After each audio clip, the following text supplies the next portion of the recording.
Okay, the date was April 21st, 2023. Someone decided to not go through with the pre-order purchase of a Cadillac Lyriq, and my local dealership drove it up to their showroom floor and put it on sale. The next day, which was April 22nd, 2023, my wife and I were going grocery shopping, and we talked the night before about going to the Cadillac dealership to put our names on the waiting list for a Lyriq. We walked in relatively early. It was about 10 o'clock in the morning. There was no longer any options on the waiting list, but there was a car on the showroom floor. I said, well, is this one for sale? So we asked the salesperson, what about the one on the showroom floor? And they said, yeah, that one's for sale. And a few hours later, we walked out with a 2023 Debut Edition, which there were only about 1,000 ever produced, for $62,155, which included the destination fees. And there she is, Celia. As I approach her, you're going to see the front grille animation with the headlights. Come on, girl. I'm here. Nothing? Ah, there you are. Wake up. All right. This is going to be, now that it's been 2 years, a 2-year owner review. Let's get into it.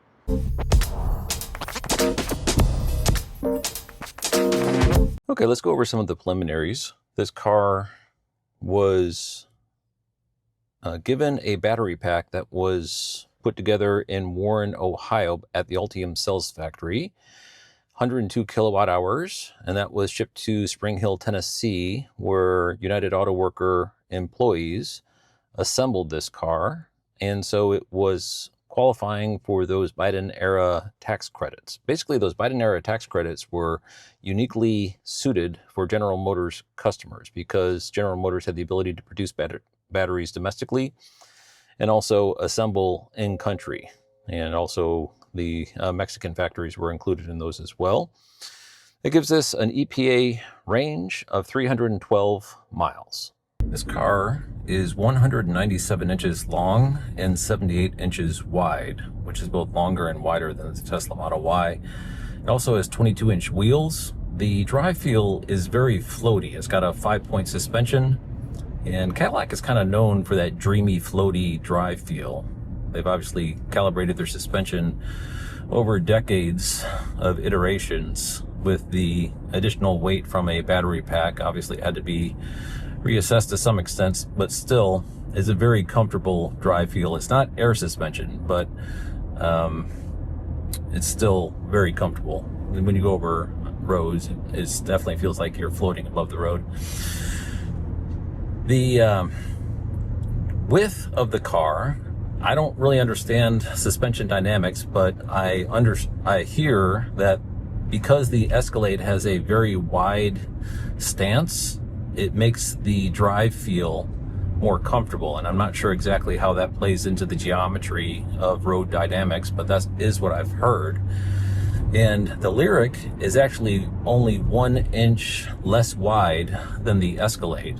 So it gives it that luxury feel. Again, the 22-inch wheels, I think, have some play, 5-point suspension, all those things make it for a very comfortable luxury drive feel. The approximate 1,000 examples of the Debut Edition of the Lyriq equates in later times to a luxury level 3 trim, which is basically throwing every feature you have at the customers. And I got it at these lower cost, I think, because of it being an introductory model and the recognition that it was likely going to be a little bit buggy.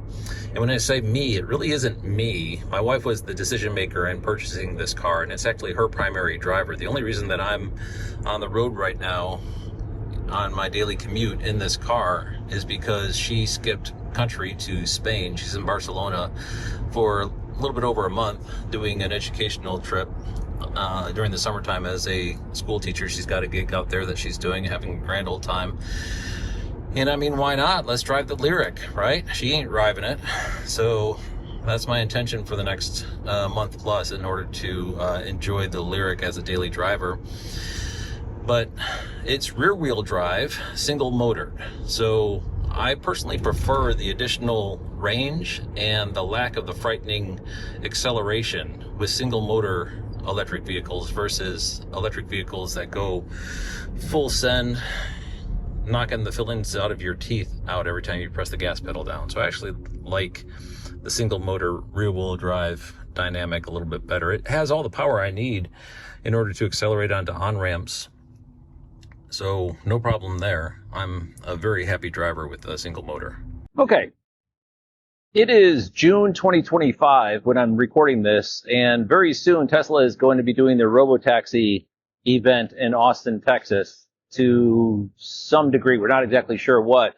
But let's just touch the third rail. Autonomy. This has something called Super Cruise, which is GM's equivalent, and it only works on mapped roads that they map using a LiDAR system.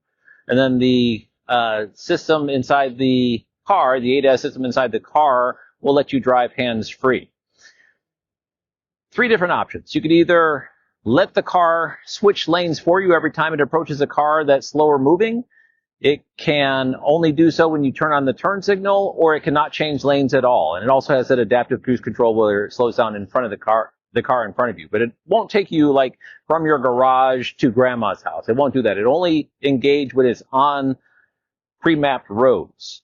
So not as nice as Robotaxi alien technology coming out of Tesla, but I find I really don't want Robotaxi hands-off wheels when I'm going down country roads anyway. I know a lot of Tesla owners will counter, but here's the big kicker. Super Cruise is free.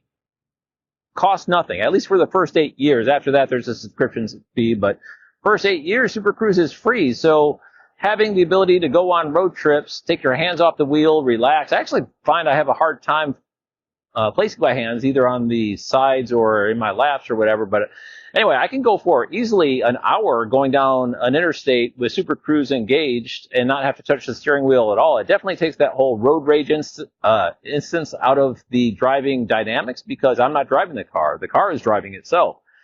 So, you know, pros and cons, I suppose. General Motors did a case study of what they wanted to do with their ADAS system, and they came up with Super Cruise. I find it to be adequate. A lot of people are saying that it is one of the best, and the price is right. I mean, it doesn't cost anything. It's just baked into the car. I also got an Equinox. It came with the Equinox also, which is at the lower end of the pricing spectrum for General Motors vehicles. Super Cruise is on that for 8 years also. So, I don't know. I'm a happy customer as far as Super Cruise goes. Other touchy subject. This is an OEM car, meaning service and maintenance comes from the local dealership. Now, the argument from the big 3, which is basically Tesla, Rivian, and Lucid, is that dealerships are bad because they add costs to the overall price of the car.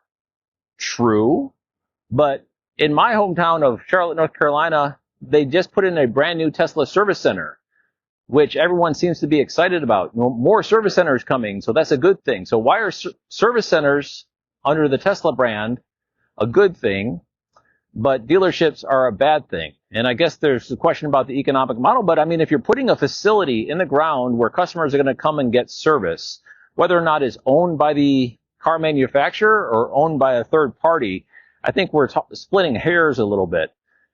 My personal opinion is I've got a dealership 10 miles away from my house where I can go to get this vehicle serviced when it needs to. Like right now, it has a safety bulletin, which I need to bring it in for, which I'll get to in just a second. And having something close, you know, there's ubiquity with General Motors dealerships throughout the United States, I think is an advantage. So I have not had a problem with the added cost of dealerships with the purchase of this vehicle, and I've actually appreciated having General Motors branded dealerships within a close vicinity of wherever I go throughout the United States. So there's pros and cons. I know everyone has their own different opinion, but that's my personal opinion, is that I like having an OEM brand in the car that I drive because it affords me a little bit more sense of security with the ubiquity of the brand throughout the community in which I live. So as far as service goes, this is a debut edition Cadillac Lyriq. And as I said, with the debut edition, you're going to have some problems. Let me swing the drone around a little bit and get a little bit better view. And where I am currently is the Charlotte Motor Speedway. Thought it might be a little photogenic. And we did. Initially, everything was fine, but one morning we went out to go grocery shopping and the car wouldn't start. And there's something called a serial data module, which caused the 12 volt to drain. And what that does during updates, it pulls data from some source, either, I think through OnStar, and then it does module updates, that serial data module, but it doesn't turn off and it drained the 12 volt. That's basically the problem that was causing Lyriqs to brick early on. And the way they solved it in this particular one is they just don't do serial updates anymore. If I want to do an update, as I said, I have to go into the dealership. And so we called OnStar, which is also an additional benefit to General Motors owners, is something called OnStar. You got a button you can push or you can call on your phone. And it's kind of like roadside service, but better, because they could actually dial into the vehicle and run diagnostics and check some things. And we called them. They sent a tow truck. The tow truck came and brought the car to the local dealership. It was there for, I think, 3 days. We had a loaner during that time, and we were well taken care of. So I recently saw a owner's review on this channel for a Lucid Air, and the person had a long litany of problems that they had with their Lucid Air. And you would think with all those things, the person would be very disgusted with the brand, but he said, no, actually, I'm a big fan of being a Lucid Air owner. And I can appreciate that, because these events are discrete events. They don't really pick up the fact that you go for months and months with driving the car and being an enjoyable owner and having the experience being a positive experience. They kind of skip all that. So by and large, it's a very dependable vehicle. I love being able to charge it in my garage, and super comfortable. Let's go over some of the road trip amenities that are available in this car. Okay, a couple of things you want when you're on a road trip. Number one for me is comfort. I need cabin space. So the Lyriq, as I said, is a pretty wide-bodied car, more so than the Model Y. And so just the sheer volume of interior cabin space for me is a very important thing. It allows me to, I don't know, man spread and put my legs straight and lay down a little bit or whatever. And it's just a comfortable car. The chairs themselves are super soft and cushy. Leather seats, obviously. So the interior cabin comfort of the car is something that the Cadillac brand has had dialed in for a very long time, and this car is no exception. It also has, throughout the car, the ability to pay additional amount every month and have a Wi-Fi hotspot that runs through the OnStar cellular SIM. So anyone in the cabin, kids, passengers, whoever, can use the car as a hotspot. And on long trips, I definitely find that advantageous, because it uses AT&T and my cell phone is Verizon. And I find when I'm going through dead spots, sometimes the Verizon SIM is low, but the AT&T is working. So there's definitely been circumstances where that has been a benefit, but there's also the added convenience of having a hotspot for the passengers and people who may need it. Either, I don't know, when I'm charging the car, normally I'll do some editing or I'll do some work at my job, and having a Wi-Fi hotspot is definitely something beneficial. Secondly, Super Cruise I mentioned, but the long battery and the relatively quick recoup time. You can basically pull 70 kilowatt hours in 20 minutes with this charging curve, now that it's been kind of petted in a little bit. There is these GM dips that show up on occasion that slow you down a little bit, but generally it's a 100 kilowatt hour battery pack or 102 kilowatt hour battery pack, and you can get 70% of that in a very short amount of time, which makes the whole road tripping experience pretty enjoyable. And as people who know me are aware, I've been very fond of the Pilot Flying J builds, which are immediately off the interstates. We did a road trip all the way to the Grand Canyon and back in this car, primarily stopping at Pilot Flying J's immediately off the interstate. The interstate we took was Interstate 40, basically all the way from North Carolina all the way to the Grand Canyon National Park. Beautiful. No problems at all. Nice facilities, very fast chargers, all put in the past year. And all together, a very nice experience. Plug-in charge was working, or Auto Charge Plus, whatever you want to call it. And we didn't pay anything because we had complimentary charging as a result of the purchase of this vehicle. So very enjoyable road tripping experience. Additionally, I mentioned the seats. When I'm on long road trips and I got the nice big cabin space available as a Cadillac Lyriq owner, there's also massaging seats in this one, which is equivalent to a luxury 3 trim. So we have ventilated and heated seats as well as massaging seats. So when you're on a long road trip, I find I run those massagers basically a couple of times an hour if I'm the passenger. If I'm the driver, similarly, I just kind of like the circulation enhancement of my old tired bones. They definitely have their target market identified well as us older Americans with tired bones putting in the massaging seats. So all in all, this car, roomy, comfortable, long range, really makes for a good road tripping experience. Okay, let's talk about design. There was a gentleman by the name of Michael Simcoe, which was the Senior Vice President of Global Design for General Motors at the time of this car's building. So he was kind of ultimately responsible for the design of the Lyriq.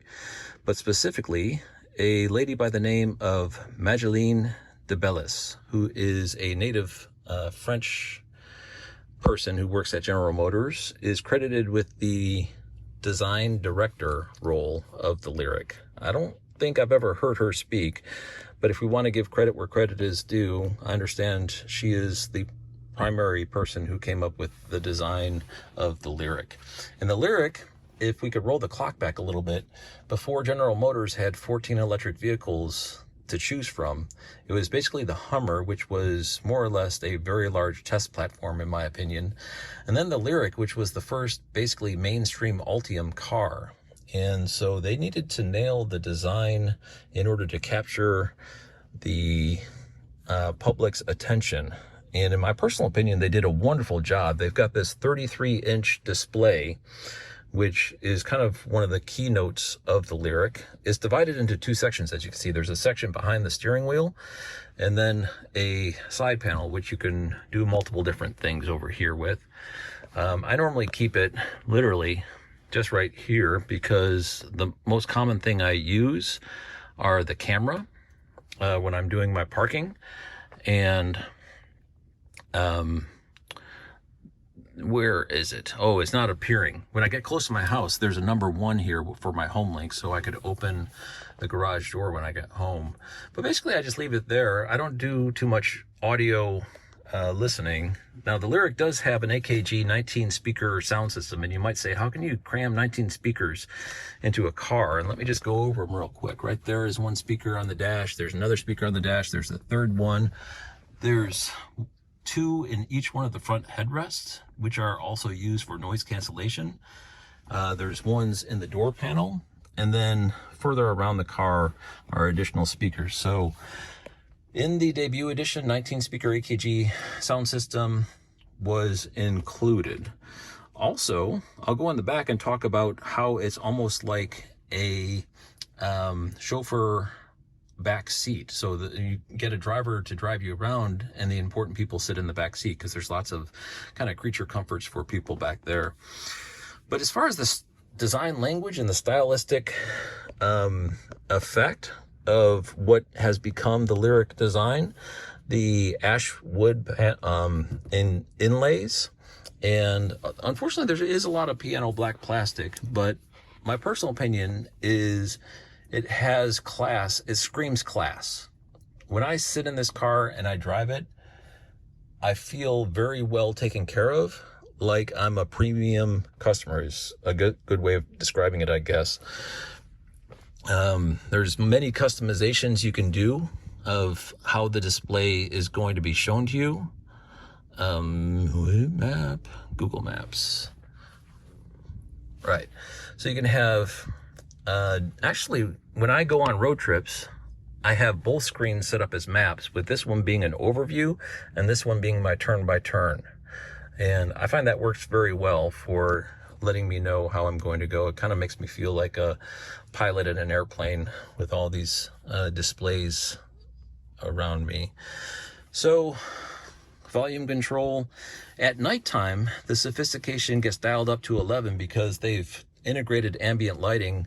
I know that Tesla does a light bar for ambient lighting around here, but Lyriq has it all over, and I'll cut screen in what that actually looks like at nighttime. I'm recording this during the day, but as I mentioned, very wide and very roomy, and the sunshade has the ability to close, which also Tesla doesn't seem to think that we need. So we have a retractable sunshade. Now that is a break point. It hasn't broken yet, but I suppose it'd be unfortunate if that ever stopped working. But all in all, I personally think that Magelli DeBellis, the design director, did a wonderful job coming up with the design language and the actual practical implementation of the design on the interior cabin. Very comfortable, very stylistic. I'm fully impressed. Okay, imagine yourself someone important, and for me that's very easy to do because my ego is overly inflated, and you're in the back seat with a chauffeur driving you to your next destination, and this is where you're working from. You do have an armrest with cup holders, which is pretty common. You have very comfortable seats. These are not captain chairs. It is a bench seat, but they are very comfortable. You have plenty of leg room. Look at all this space. I'd say that's a good foot between my legs and the back seat. Additional speakers, and this tray is kind of nice, and the individual HVAC controls here are nice, but one thing I think is calling out the amenities for the back seat occupants are this outlet, assumedly for your laptop. So you can sit back here, get driven around, and still plug in and have the convenience outlet that you might need in order to charge your laptop on a long trip. So much comfort. I like the hand grabs too in order to get in and out. Truth is, as an older American, having something like that is often welcome, to say it another way. And let's go into the trunk, because I also think this shines there. This is not a 3-row SUV. It is categorized as an SUV, so the cargo space is an important characteristic as well. Okay, this here is the sub-trunk. As you can see, is very ample. There's my arm. It goes all the way up almost to my elbow. Very deep sub-trunk. And it comes with a charger. So all General Motors vehicles come with what I characterize as a travel charger. A lot of people use those as their primary charger, but I just kind of leave it in here in case of an emergency. You can either get a level 1 trickle charge, or you can get a level 2 charge if you're lucky enough. But all General Motors cars come with that. That's not always the case with other car manufacturers, but tons of space. This being a debut edition, it also did come with the sunshade. This is the OEM sunshade, not a third party. So I'm appreciative of that, but just a ton of cargo space. You could also fold the back seats down remotely using those buttons there if you have additional cargo that you need to get into the space. So again, a very well thought out design for the cargo area, as well as what they're thinking for the owner's experience, the overall owner's experience. Okay, let's go get a car wash, and then I'll finish up with some final thoughts. Okay, to just kind of summarize my thoughts for what it's like to be a Cadillac Lyriq owner, a couple of things I neglected to mention is the preconditioning technology that they have built into this, which very similar to Tesla. You could either navigate to a charging station and it will precondition for you, or if you want to select manual precondition, that's available as well. I don't think Teslas actually do manual preconditioning yet. You have to navigate to a faux supercharger close to where you're going and it'll precondition for you. Anyway, another thing that Lyriq owners have to look forward to is a monthly bill, because General Motors, kind of like the premium connectivity with Tesla, has the OnStar feature with a couple different plans. And OnStar, for me, when I had the Lyriq alone, now I've got an Equinox 2, but when I had the Lyriq alone, was right around $50 a month. It was $15 for the AT&T SIM chip, and then $35 for the premium package. but now that I have an Equinox, I spend over $100 with General Motors every month. So, in summary, my opinion, one of the things you get with a Lyriq that you don't get with one of the other ones is quite simply the Cadillac brand. Cadillac is said to be 1/3 fully electric by the end of 2025, which I think is pretty significant. And this being the debut edition of the Lyriq, their flagship electric car, to me has some significance. I'm a very proud owner, and my wife and I agree. The Lyriq, and we've owned a lot of cars, the Lyriq is the nicest car we have ever owned, bar none. There have been a few issues, but even still, super comfortable, tremendous long range. We paid $62,155 for basically a luxury 3, and tons of features, long range, and amazingly comfortable. We're just very happy Cadillac Lyriq owners. I hope you enjoyed this video, and thank you very much for watching.